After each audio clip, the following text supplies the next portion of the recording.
The most amazing story, Lesson 6, Special Helpers. Did you know that while God was creating the earth, there were angels cheering him on?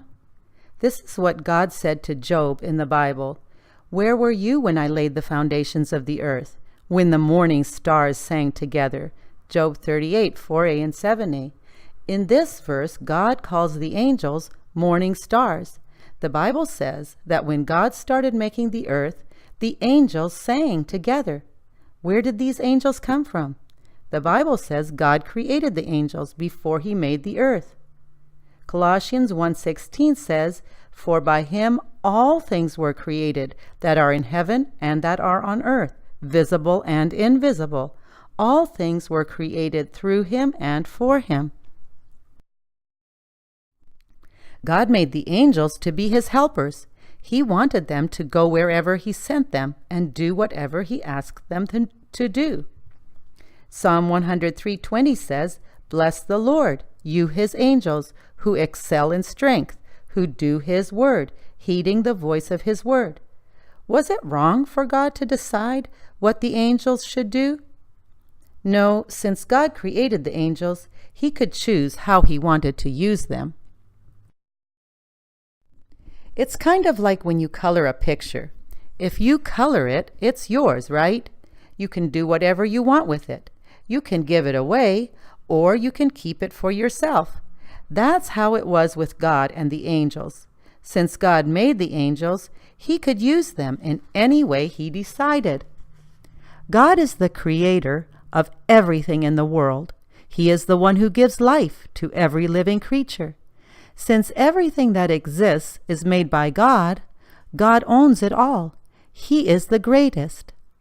In Psalm 24, 1-2, the Bible says, "The earth is the Lord's, and all its fullness, the world, and those who dwell therein.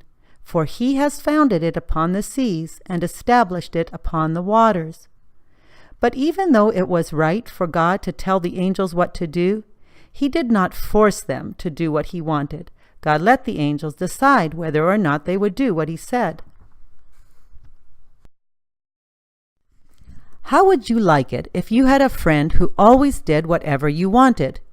You would think she really liked you. But what if you found out she was only being kind because her parents told her she had to be nice to you? Would you like that? Wouldn't you rather have a friend who decided on her own to be your friend? In the same way, God wanted each angel to make his own decision about whether or not he would follow God. God wanted the angels to obey him because they wanted to, not because he made them obey him. The Bible says that angels are spirits. That means angels are invisible to people on earth. Just like we can't see God, we can't see angels either, because angels do not have bodies made of skin and bones like we do. Since angels do not have bodies like we do, it's easy for them to move about. Angels do not need to go through a door in order to get into a room. They just go right through the wall. They don't have to walk or ride in a car or fly in an airplane to get to their destination. In the blink of an eye, they simply appear wherever they want to go. Hebrews 1:14a says, "Are they not all ministering spirits?" But even though angels are spirits, they are not everywhere at once like God is. Angels can only be in one place at a time.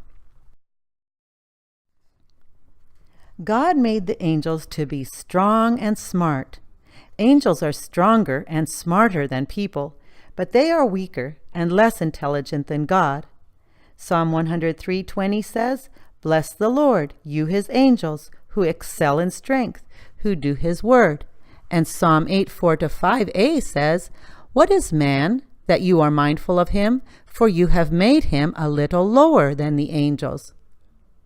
Since God is completely good and perfect in every way, the angels he created were perfect too.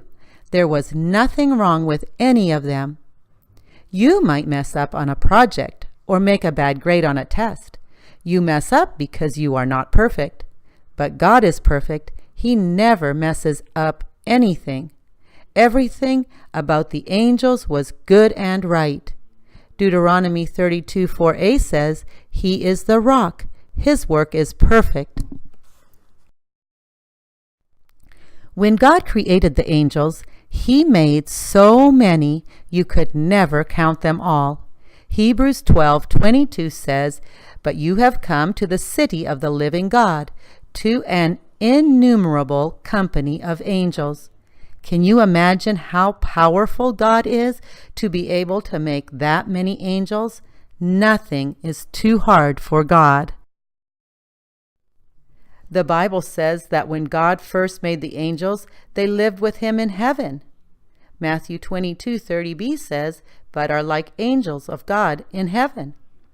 Even though God is everywhere all the time, heaven is God's home.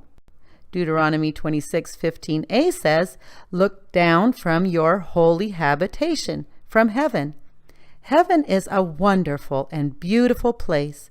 There is no sickness, no suffering, and no sadness. There is only love and kindness.